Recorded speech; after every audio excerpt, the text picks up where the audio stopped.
El titán Prometeo, cuya osadía enfureció a Zeus y cuya benevolencia para con los humanos tuvo que pagar siendo encadenado y torturado por un águila. Pero ¿qué relata este célebre mito? ¿Qué relación tiene con la caja de Pandora? ¿Por qué el dramaturgo Esquilo fue amenazado por contar esta historia? ¿A qué actividades de la sociedad actual podemos aplicar la moraleja de este relato? Para responder a estas y otras cuestiones tenemos con nosotros al doctor Isaac Jaulí, doctorado en Psicología por la Universidad Complutense de Madrid, especialista en Psicología Clínica y Psicología Junguiana, colegiado en el Colegio de Psicólogos de Cataluña, conferencista internacional, miembro colaborador de la Sociedad Teosófica Española y escritor. Isaac Jaulí, muy buenas noches. Hola, buenas noches, Pedro. Gusto de escucharte otra vez. Igualmente, querido amigo, ¿qué tal estamos? ¿Todo bien? ¿Sí? Bien. Aquí guardaditos todavía. Bueno, ya aquí ya se sale algo, pero de todos modos seguimos con cuidado. Sí, porque el bicho todavía no se ha ido y no tenemos vacuna, hay que tener mucho cuidado. Mira, y como ha habido tanta noticia falsa, hay personas que no se lo creen, y a esas personas yo les pido que tengan mucho cuidado, que no es un cuento. Es cierto, se ha exagerado, pero no es un cuento, es algo que les puede dar a cualquiera, y lo que pasa es que en algunos casos deja tocada a la persona. Bueno, pues mucho cuidado, ya lo saben la gente que tienen un poquito más de, ¿cómo lo digo? Más de solidaridad o más de responsabilidad por no buscar otro calificativo que pueda ofender a nadie, porque no queremos ofender a nadie, pero mucho cuidado, mucha atención, ser muy comedidos, porque todavía tenemos a ese virus por ahí purulando y está claro que no se ha ido, con lo cual tenemos mucho trabajo todavía por hacer. Bueno, pues vamos a cambiar de tercio, Isaac, y hablamos de ese tema tan importante, el mito de Prometeo, ¿no? Ah, es encantador ese mito. Bueno, pues antes de adentrarnos en esa fascinante historia, como precedente a la misma tenemos la batalla entre los titanes y los olímpicos, cuyo desenlace, marcado por la victoria de los segundos de los olímpicos, dio lugar al orden del universo. Pero ¿cómo era ese orden universal? ¿Qué fue de los titanes vencidos? Mira, se supone que en el origen, cuando el cosmos o no existía, había el caos, las fuerzas que se movían dentro del caos, que eso también lo narra la mitología egipcia, casi todas las mitologías lo hablan. La oscuridad era la que se enseñoreaba sobre el inmenso vacío, o más bien sobre el espacio, que en realidad está pleno, pero bueno, y había ahí energías y fuerzas que de alguna manera, vamos a decir, se resistían a un orden de ese universo. Entonces surge la luz, la famosa primer logos inmanifestado, y de ahí las jerarquías, ¿no? Le llaman los 7 primordiales. Y a partir de ahí se empieza a establecer un universo del caótico a un universo más ordenado, más armonioso. Y esa es una de los elementos que nos habla de la lucha entre los titanes de la oscuridad. Yo no los llamaría así, pero vamos a dejarlo así, y los dioses olímpicos, que son en la tradición griega las dos luchas muy importantes, donde vence, por ejemplo, la jerarquía que estaba comandada por Zeus o Júpiter, como lo llamamos. No obstante, ¿por qué los titanes luchan con los olímpicos? Porque, claro, al perder, además, acabaron pues desterrados, ¿no? Al Tártaro, un lugar inferior al infierno de Hades, ¿no? Lo hemos visto en alguna que otra película también, ahora, cuando hablaban de temas mitológicos, y aparecen encadenados esos titanes que al final los Hades los suelta, ¿no? Y luchan con todos los olímpicos de nuevo, matando casi a la mitad, ¿no? Pero Zeus los acaba destruyendo nuevamente. ¿Pero por qué llegan a esa lucha? ¿Por qué? Dicen las antiguas tradiciones, y en esto me voy a referir a la doctrina secreta, a la doctrina oculta, que cuando el universo, en el origen, la primera manifestación, la unidad de vida, se dividió, o más bien se manifestó, porque no se dividió, se manifestó entre espíritu y materia, esa polaridad que luchaban en ambos aspectos una contra la otra, generó lo que conocemos ahora nosotros las polaridades en todos los seres humanos, luz y oscuridad, amor y odio, día y noche, etcétera, etcétera. Pero a la vez el universo se ha manifestado en esa lucha constante, y es obvio que es parte del proceso, porque si no hay lucha no hay transformación, y si no hay transformación no hay verdadera realización. Estoy dando una parte filosófica del origen desde el punto de vista de las tradiciones antiguas. Aquí vamos a concretar, en el caso de Prometeo, entre las jerarquías que crearon al ser humano material y las jerarquías que nos dieron la mente, la conciencia superior, la parte, vamos a llamar, de contacto con lo espiritual, que es la jerarquía de Prometeo. Y eso es una de las cosas que es inevitable, ¿no? Aplicando el principio hermético de cómo es arriba es abajo. Las luchas que ha habido entre los seres humanos, entre el lado oscuro y el lado brillante, es una repetición, es una calca de lo que ha ocurrido en los mundos sutiles, vamos a decirlo así, y que eso se mantiene constante mientras las polaridades estén separadas, o sea, mientras exista la luz y la oscuridad, esas luchas, vamos a llamarlo así, simbólicamente se mantiene, porque dentro de nosotros está, ¿no? Entre el hombre animal y el hombre divino que está en nosotros hay una lucha constante, ¿no? Por alcanzar nuestra realización y en cambio el animal por querer sumirnos en la materia. O sea que de alguna manera los titanes dominaban el cuerpo, la materia, y los olímpicos dominaban el espíritu, el alma, por ejemplo, ¿no? La parte espiritual. No, mira, es que el Prometeo tiene algo muy particular. Si tú te das cuenta, yendo al mito, verás que la hueste de Zeus, la que de alguna manera contribuye a crear al hombre material, es la que nos da pues las partes más materiales de nuestra constitución, no era muy apto, no estaba muy por el ser humano para que tuviera la mente. Si te fijas tú en el Génesis, cuando Adán y Eva pues ya estaban separados, ¿no? Simbólicamente separados, pero bueno, dejémoslo así esa parte. Sí. Van y les dicen, pues de este árbol no has de comer ni del bien y del mal, ni el de la vida eterna. Cuando comen ellos del árbol del bien y del mal, que adquieren la autoconciencia, ves que los Elohims, los creadores del traje físico, dicen, ahora sácalos de acá, no vayan a hacer que coman de la vida eterna y sean como nosotros. Entonces, tú te das cuenta que había una jerarquía, la que en este caso, en caso del mito de Prometeo, Zeus la encabezaba, que no quería darnos el fuego de la mente, de la autoconciencia.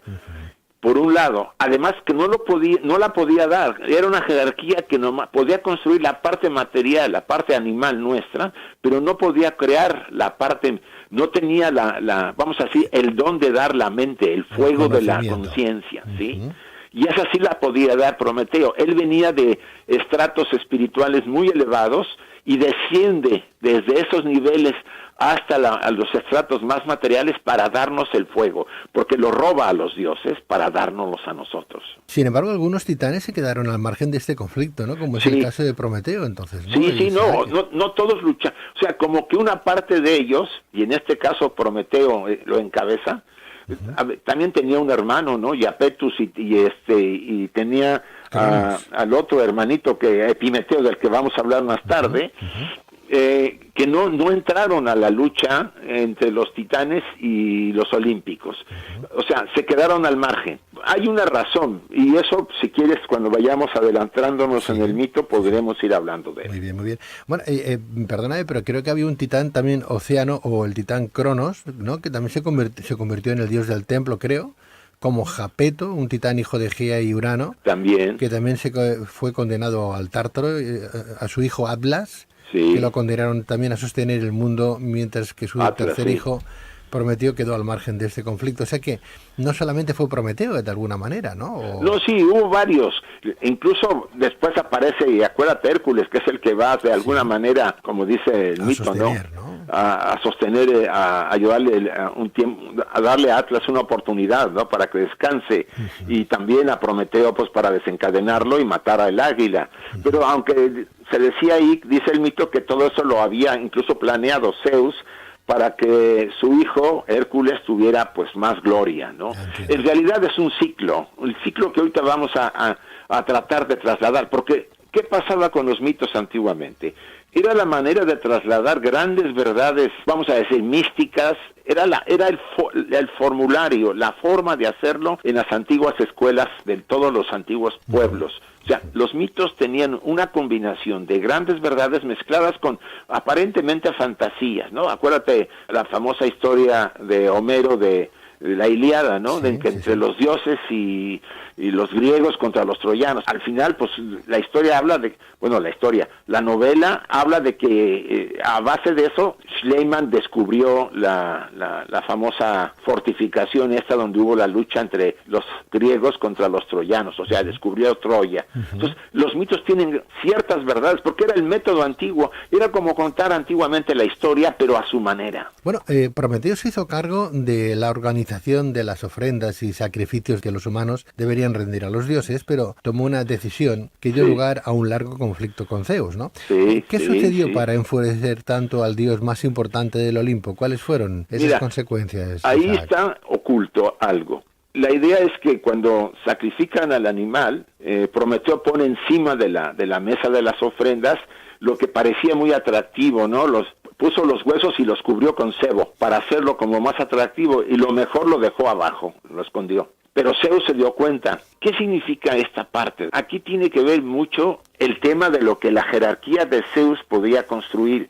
En este caso, Zeus representa, como te dije, la jerarquía más baja, la jerarquía que puede construir nuestros principios inferiores, nuestras partes más materiales. Por eso, en la ofrenda que hace Prometeo, pone por encima las cosas que sí pueden hacer estas jerarquías. Es una especie de velo que está ocultando. Recuerda que este mito de Prometeo estaba en los misterios, y por eso le iba a costar la vida al pobre de Esquilo, o más bien no sé si le costó, porque lo sentenciaron a morir a pedradas, ¿no? Porque reveló en Prometeo encadenado, que eran 3 partes de la obra, reveló los secretos, entre comillas, de los misterios que en la antigüedad se practicaban usando los mitos. Entonces, es obvio que el mito aparentemente cubre muchas cosas, vamos a decir, esconde ante el público neófito, al público que no conoce, al que no está accesible a los misterios, las grandes verdades que se quieren revelar.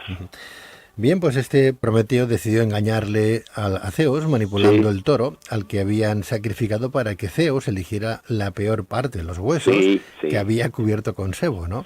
Zeus se percata, como bien dice nuestro invitado, del engaño y decidió arrebatar el fuego a los humanos. Bueno, Prometeo, quien de algún modo sentía que no encajaba ni entre los dioses, ni entre los héroes, ni tampoco entre los titanes, simpatizó con los hombres de la tierra, para quienes, en un acto de completa osadía, robó entonces el fuego que Zeus les había arrebatado como castigo. ¿Cómo definirías entonces la personalidad o el carácter de Prometeo? ¿Qué representa este personaje como arquetipo, como modelo, como paradigma? Si nos vamos ya directamente a nuestra estructura, aunque no hemos abordado a Epimeteo. Epimeteo era hermano de Prometeo, pero Epimeteo era el que era conocido por el lento, o sea, el de pensamiento lento. Tomaba decisiones y después pensaba, o sea, hacía las cosas al revés.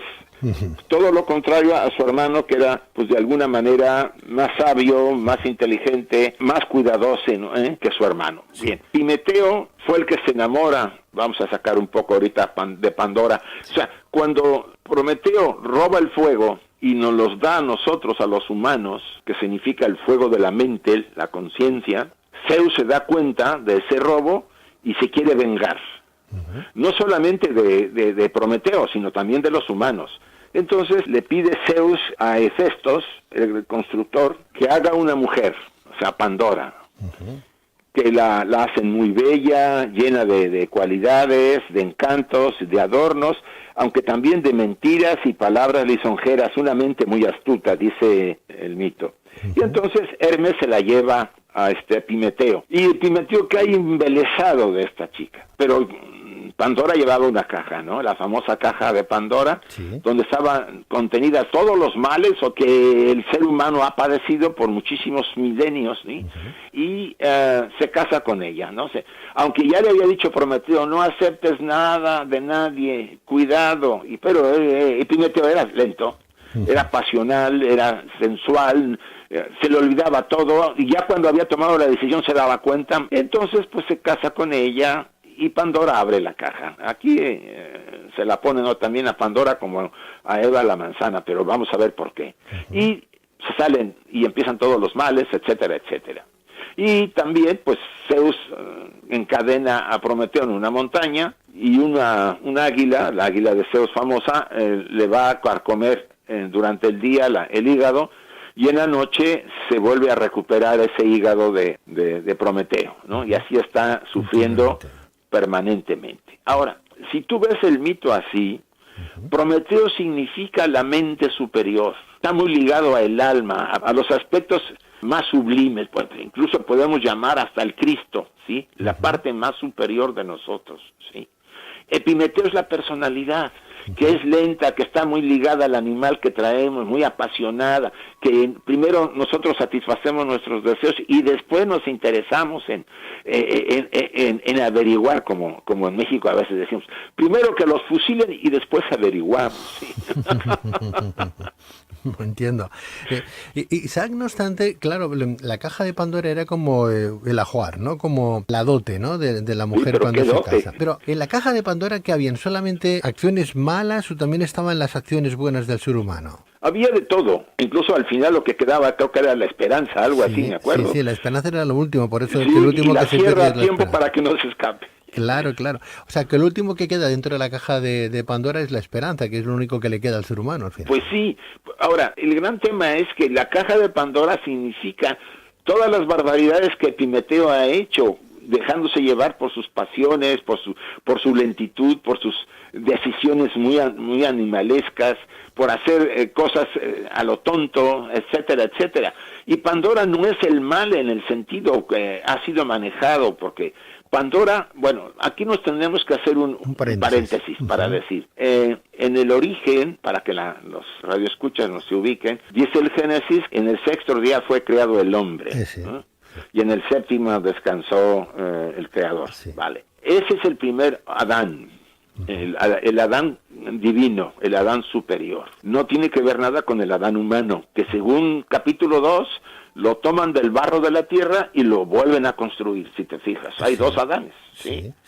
Ese segundo Adán del barro de la tierra es andrógino, porque tenía dentro a Eva. Y después de eso, pues andaba por ahí Adán inconsciente, porque no tenía mente, y tenía, vamos a decir, la estructura, pero sin ser autoconsciente. Por eso cuando sacan a Eva, y aquí hay un aspecto importante, Eva no es separada en este momento.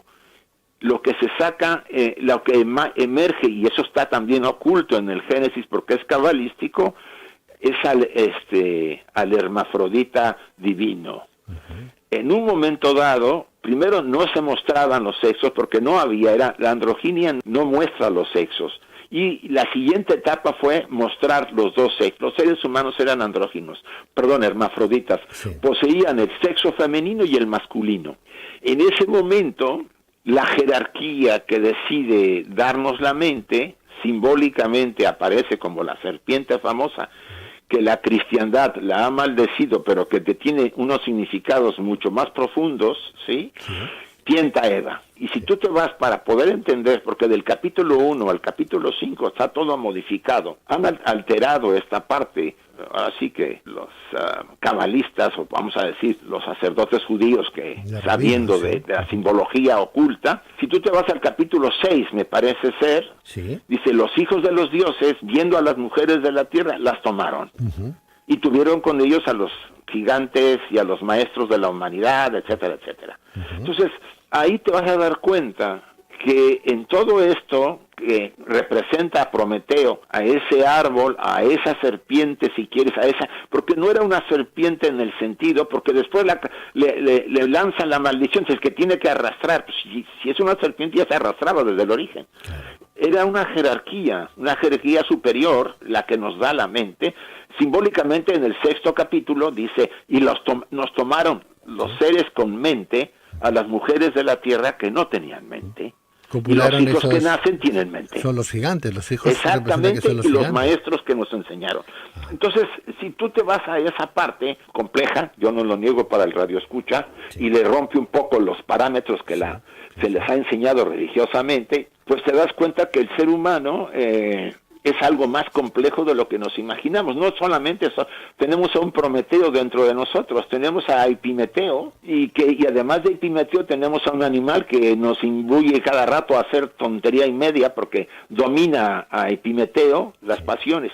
Entonces, Pandora significa la separación de los sexos, pero ya como hermafrodita. Todavía no es la separación final como lo tenemos ahora. Es la siguiente, la última etapa es la separación total. Entonces, ¿qué pasó cuando surge Pandora? Pues que todos esos males vienen porque la mente empieza a funcionar. Y está más ligada la mente al animal. Prometeo no puede hacer mucho porque está encadenado. Encadenamiento significa que está dentro de nosotros, encadenado en la materia, y que durante el día, pues él sufre las tonterías que hace Epimeteo, por eso le ataca al hígado, pues las decisiones, las pasiones, todo lo que hace. Y en la noche, cuando duerme Epimeteo, él se libera. Normalmente, nuestros principios divinos se separan en las noches y se liberan, y se recupera, y al otro día pues vuelve a estar encadenado. Está ocultando muchísimos misterios y secretos de iniciación. Este mito, por eso era tan cuidado y estaba tan prohibido que se revelara, como lo reveló nuestro amigo Esquilo. Uh-huh. No obstante, la palabra catarsis es una palabra, es un concepto que viene asociado a todo lo que estás explicando, ¿verdad? Sí, mira, fíjate, ahora se ha vuelto muy común, bueno, en psicología, la psicología ha tomado mucho de la mitología, bueno, ya lo tenemos con Freud y con Jung y con muchos otros. Sí. La catarsis es un proceso de transformación, vamos a decir, de transformación cuando tú estás. En los antiguos misterios se escenificaban los mitos, ¿sí? Entonces, los asistentes a los misterios, por ejemplo, en los de Eleusis, era conocido que durante las primeras partes de los misterios, había misterios mayores y misterios menores. En los misterios menores se llevaban a cabo la representación del drama de Deméter por la pérdida de su hija, que se la había llevado Hades, y cómo lloraba por ella, etcétera, etcétera. Y los participantes que allá habían pasado por procesos de purificación desde que salían de Atenas hasta llegar a Eleusis, sufrían una transformación, se apoderaba de ellos porque se identificaban con Deméter y su sufrimiento, ¿no? Entonces, esa catarsis propiciaba que algunos de los mistaipa, que así se les denominaba a toda la gente que se había acercado, y entre ellos estuvo Platón y Sócrates y muchos de los grandes figuras en los misterios de Eleusis, entraran a lo que se llamaba la gran ceremonia final, donde la diosa se aparecía. Se llamaba la epopteia. Entonces, lo poco que se sabe, porque también había secreto de iniciación y eran muy castigados si se revelaba, es que aparecían los dioses en la escena final, ¿sí? En la escena donde se preparaba a todos los mistai que acudían a la ceremonia que se llevaba a cabo una vez al año. Creo que en mayo eran los menores y en septiembre los mayores, y veían a la diosa y se transformaban, o sea, recibían, vamos a decir, bendiciones. Todo esto nos parece ahora, a la gente le parecerá, pues, supercherías de los paganos. No, cuidado, que no es tanto como debemos, porque mucho de la tradición cristiana está basada en las tradiciones paganas. Se tomó mucho de ahí para poder construir la estructura de la iglesia, de los dogmas, etcétera, etcétera. O sea, hay algo profundo en estos mitos, hay algo de divino en ellos, y deberíamos cuidar y respetarlos más, y no, vamos a decir, denigrarlos porque vienen de los antiguos pueblos, entre comillas, paganos, que tantos desdeñamos, cuando realmente el cristianismo tiene mucho origen. No me refiero a la enseñanza directa del maestro, sino a las estructuras que se armaron alrededor. Bueno, hay que decir que muchas catedrales están construidas, si no casi todas, encima de antiguos templos paganos, ¿no? Sí. Con lo cual, bueno, algo tendrá el agua cuando la bendicen. Antes hacías alusión, Isaac, a ese primer Adán, ¿no? Sí. Creo que en alguna tradición se llama algo así como el Adán Cadmón, ¿podría ser? Sí, en Cábala se le llama el Adán Cadmón o el Adán divino, que está formado por los Elohim, los 7 Elohim inferiores y los 3 superiores. Elohim serían los ángeles caídos en la tradición católica, cristiana, judía, perdón. Sí, mira, es que aquí hay que meternos algo. Los 3 primeros Elohim, Keter, Hoshma y Bina, la corona, que así se le llama, son la parte más espiritual. Y los 7 inferiores, si podemos llamarlo inferiores, son los que hacen al ser humano material. El árbol sefirotal está formado por 10, el Adán Kadmon. 10. ¿Sí? O sea, 3 superiores y 7 inferiores. Correcto. Y de los inferiores, partes de ellos, más cercanos a la materia, son los que nos permitieron, vamos a decir, la formación de las partes más materiales que nosotros tenemos, ¿sí? Uh-huh. Entonces, ellos no podían dar la mente. Eso es lo que representa Zeus en la tradición griega de este mito. Aquí estamos hablando de la tradición cabalística, judía. Entonces, sí, esto se puede empatar y Madame Blavatsky en la Doctrina Secreta lo hace de una manera maravillosa. Lo que pasa es que como tenemos en mente un formato, y eso es lo que le cuesta a veces al radioescucha, poder hacer una comparación porque se siente mal, porque estoy hablando de que los demonios, etcétera, etcétera, la caída. Por ejemplo, el tema es que a Prometeo es considerado dentro de la visión del cristianismo, de la iglesia cristiana, pues uno de los asuras, o sea, de uno de los no dioses, de uno de los demonios que cayeron, porque cayeron encadenados en las cárceles de carne. Nosotros tenemos a Prometeo dentro de nosotros. Entonces, aquí hay un cuestionamiento muy fuerte respecto a lo que se ha dicho en la antigüedad y lo que después se recompuso por cuestiones dogmáticas y cuestiones teológicas que se fueron elaborando, ¿no? Entonces, con todo el respeto que tiene el radioescucha, que tiene en sus creencias, investigar un poco ahí le va a hacer descubrir cosas que no se imagina, ¿no?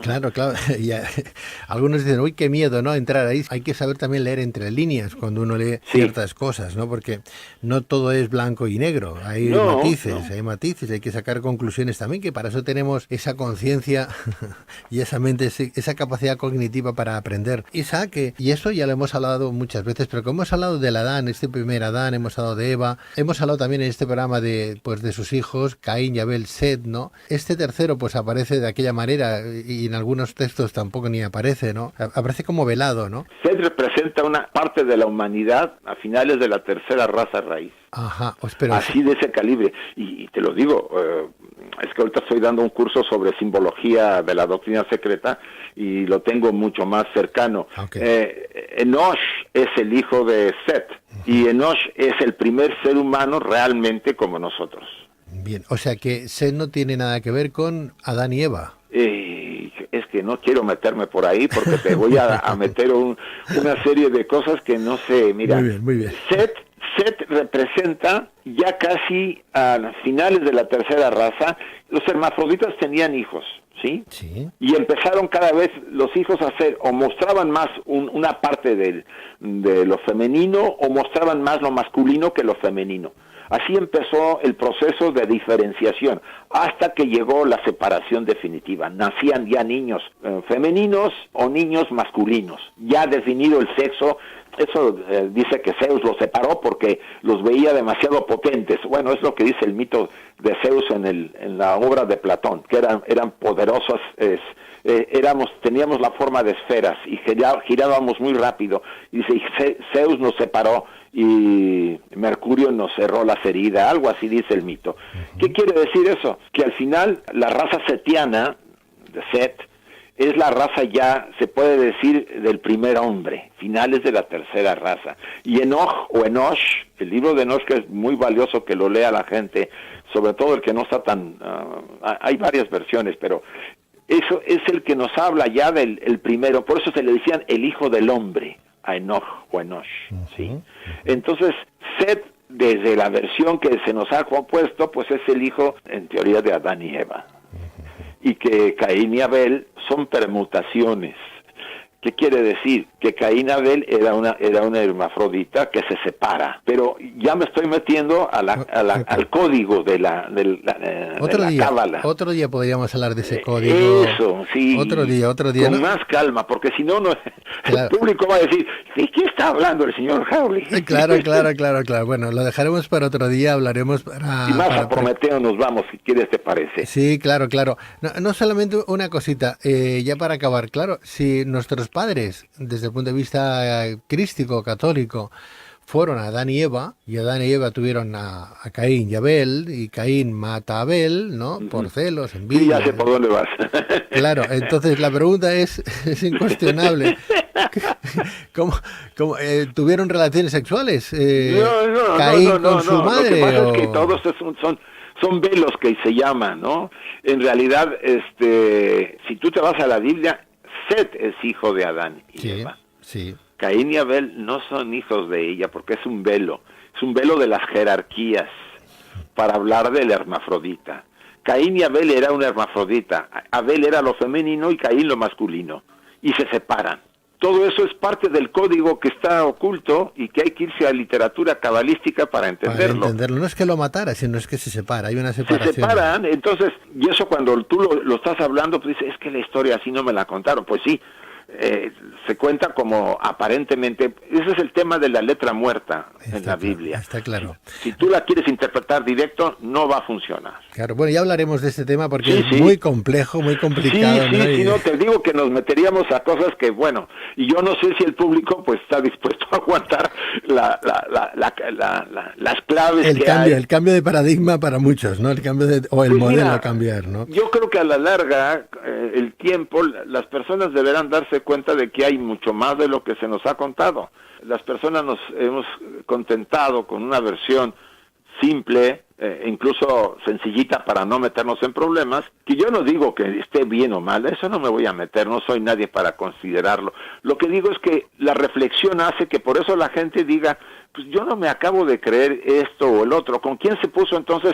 Caín con quién tuvo. Con su madre, no, es que ya existían seres humanos. Adán no es un individuo, es un grupo racístico, ¿sí?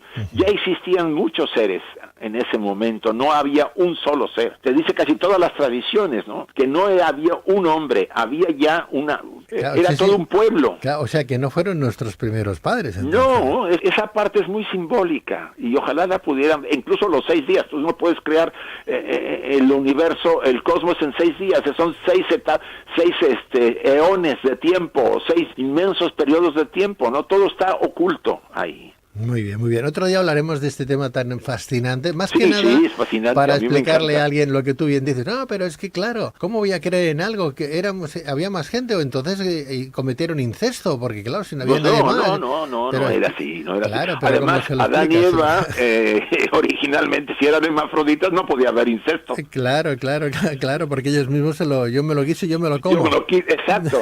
Entonces, todo esto trastoca la manera de verlo, y por eso es mejor dejarlo para una sesión que esté más, vamos a decirlo, buscamos la forma en que sea más accesible. Sí, muy bien. Bueno, para el psicoanálisis, Isaac, los mitos y los arquetipos de los que estamos hablando, que de ellos, por cierto, se derivan y permanecen en el subconsciente colectivo, y que están ahí muy profundamente incorporados, ¿no? ¿En qué consiste este subconsciente colectivo cuando decimos, es que el subconsciente colectivo, ¿qué es exactamente? ¿Una especie de archivo acásico? ¿Cómo nos influye a nivel individual? ¿Qué es? Mira, todos sabemos que tenemos como individuos, somos más de lo que aparentemente tenemos conciencia. Pensamos que tenemos un cuerpo, ¿no? Un cuerpo físico, o bueno, vemos un cuerpo físico porque lo vemos todos los días, pero también se sienten emociones y hay pensamientos y de alguna manera hay sueños y hay cierta, vamos a decir, actividad psíquica. Pero eso es lo mínimo, eso es el animal, se puede decir, esa es la personalidad, es lo menos que somos. Tras de ese, vamos a decir, de esa máscara, para ponerle el término de personalidad, ya el doctor Jung nos hablaba, ¿te acuerdas de la sombra, no? Sí. De la parte oscura en nosotros, o sea que el mal no solamente está afuera, también está dentro. Y aparte de eso está la feminidad en el hombre y la masculinidad en la mujer. La mujer, el hombre que no fue, y en el hombre, la mujer que no fue. Y atrás de todo eso, esos son arquetipos ya, hay una conciencia, no solamente individual, sino una conciencia que compartimos con toda la humanidad. A esa se le llama la famosa conciencia colectiva, que le llamamos, de donde se supone viene esa gran cantidad de imágenes y formas míticas, porque el hombre ha tomado de ahí. Nada puede crearse si no está en la conciencia universal, en la mente universal, ¿sí? Todo está ya, vamos a decir, predispuesto, y el hombre solamente lo toma. Entonces, el inconsciente colectivo, que fue el término que le acuñó Jung, responde a esa estructura que es más amplia y más profunda y que la compartimos con toda la humanidad. Y eso es importante. De ahí están nuestros orígenes y las fuerzas que nos mueven. Y si no nos damos cuenta, siempre, el doctor Jung decía, normalmente el hombre que no se conoce, y eso cuando habla de no se conoce se refiere no solamente a la personalidad, sino a las profundidades, siempre será manejado por esas fuerzas internas. Él creerá que él toma las decisiones y no es así. En un programa que hubo apenas de neurociencia se hablaba de que el 85% de las decisiones que tomamos tú y yo las toma esa parte, no las toma la personalidad. Y cuando las toma la personalidad se equivoca. Cuando las toma Epimeteo, claro, usando la paráfrasis del mito, ¿no? Cuando las toma Prometeo, acierta, casi siempre. Pero Epimeteo no, porque está influido por el animal, por los deseos, las pasiones, sus confusiones, sus cosas muy personales que todo el tiempo lo distraen. Por eso llevamos a Epimeteo y a Prometeo todo el tiempo, y eso es lo doloroso, que mientras no restituyamos nuestra verdadera posición, que sería la de Prometeo, o si quieres verlo desde la visión del cristiano, el Cristo interior, sino, mientras no vuelva él a ser el centro de nuestra vida y no la parte inferior, que es ¿te acuerdas que Dimas y Gestas, uno representaba la mente superior y Gestas se representaba al animal, ¿no? Era el que le dijo, a ver si eres verdaderamente esto, bájate de la cruz. Pues somos Gestas, la parte inferior es Gestas, y Dimas es la parte del yo superior, y el Cristo es el centro. Si no somos capaces de ascender a esa parte, dominados siempre por Epimeteo o Gestas, pues permaneceremos casi durante toda nuestra vida como un animalito, esperando que venga la muerte porque se acabó todo lo que había que disfrutar, porque ya no tengo ganas, no tengo medios, mi cuerpo ya no da para más, y así se hubiera ido una gran oportunidad de realizarnos. Entiendo. ¿Y qué queda de ese Prometeo hoy en la sociedad nuestra? Mira, aquí tengo un pequeño parrafito que te voy a leer. Viene de la doctrina secreta, tomo 3, sí, está. Dice, el moderno Prometeo se ha convertido ahora en Epimeteo, el que ve solo después del suceso, porque la filantropía universal del primero, o sea, de Prometeo, ha degenerado hace mucho tiempo en interés y adoraciones propios. El hombre volverá a ser el titán libre de antaño, pero no antes de que la evolución cíclica haya vuelto a establecer la interrumpida armonía entre las dos naturalezas, la terrestre y la divina, después de la cual se hará impenetrable a las fuerzas titánicas inferiores, invulnerable en su personalidad e inmortal en su individualidad. O sea, a todo nos espera, y eso confío y que nuestros radioescuchas se den cuenta, que todos tenemos en nuestro ser la esencia de la eternidad, de lo divino. Llámenle el Cristo, llámenle el Buda, llámenle Krishna, no importa. El nombre es lo de menos, incluso cuando no le pone ningún nombre. Esa fuerza es la que nos hace ir adelante, nos sostiene, nos mantiene de alguna manera firmes ante tanto vendaval y problema. Y esa fuerza, si nosotros confiamos en ella, nos identificamos con ella, nos sacará de las cadenas de Epimeteo o de Gestas, que está ahí siempre esperando que haya un descuido para aprovechar, y estaremos en nuestra verdadera naturaleza, que es la naturaleza divina, nuestra naturaleza, representando nuevamente o recordando las palabras en el libro de Juan, vosotros sois el templo del Dios vivo. ¿Cuánto queda para eso, Isaac? Queda mucho, pero hay que ir saliendo cada día un poco. Claro, hay que diseñar un poquito también nuestro presente para cambiar ese futuro, ¿no? El ego hace estragos en nosotros, el ego, la vanidad, la soberbia, ¿no? Sí. Pecados capitales que están muy bien definidos ahí, muy bien definidos. ¿Habían pecados capitales en esa antigua mitología griega, sí? Sí, los había, pero fueron posteriores, o sea, todo eso surgió porque Epimeteo empezó de las suyas, ¿sí? Okay. Por eso expulsan a Adán y Eva del paraíso, simbólicamente, porque ahí empieza la ley kármica a funcionar. Ya había conciencia, ahora sí te puedo castigar, o te puedo premiar, porque el karma es de las dos. ¿Tú crees que a día de hoy seguimos generando nuevos mitos? ¿Podríamos...? Sí, un mito individual. Cada quien tiene un mito personal, no hay mucha conciencia de él. Le puedes llamar destino si quieres verlo así, pero el gran problema de los mitos es que los podemos modificar si somos conscientes de ellos, para mejor si queremos.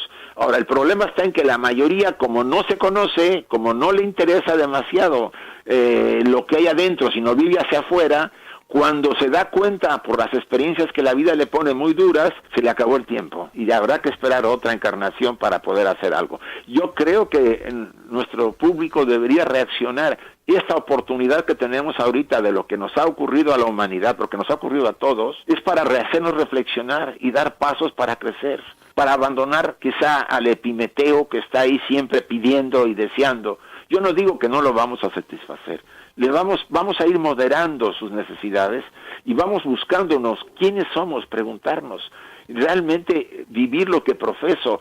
Si soy cristiano, vivo lo que debo profesar, lo que profeso. Si soy la tradición que yo quiera, debo no nomás decir, pues creo en esto, pero no vivo lo que creo, sino simplemente vivo lo contrario, que ese es el gran problema. Hablas de coherencia, de concurrencia, Eso. hablas sí, de ser coherencia. Repito lo que decía el Terral de Chardin, ¿no? Sí. Dejamos de vivir el ejemplo del Maestro Jesús y ahora nomás nos conformamos con creer. Pues mira, eso lo hace cualquiera y por eso está como está la cosa, ¿no? Claro, ¿dónde va la gente? ¿Dónde va Vicente? Y ala, pues vamos todos ahí como agua que sigue su curso, sin plantearnos ni tan siquiera lo que hay dentro del agua, ni quiénes somos cuando estamos dentro del agua, ¿no? Y cuando llega el final, nos aborda la tristeza, el vacío, la soledad, y nos preguntamos ¿por qué? Pues porque dejaste una vida desperdiciada. Ramakrishna lo decía, la persona que no sabe a qué ha venido ha vivido en vano. Tenemos que investigar, preguntarnos, cada quien a su nivel, no podemos negarlo, y cada quien a su propio tiempo, a sus tiempos. No es cuestión de apresurarse, es cuestión de detenernos, y ahorita es una oportunidad, porque la vida nos ha zarandeado. Está claro que no aparece el maestro hasta que el discípulo está preparado para escucharlo, ¿no? Pues sí. O sea que tendremos que esperar un poquito para poder encontrar esas verdades fuera que no dentro, y que nos despierte el maestro exterior al gran maestro interior que todos llevamos dentro. Pues sí. Yo tengo la gran suerte de haber encontrado un gran maestro que se llama Isaac Joly hace muchos años en este programa.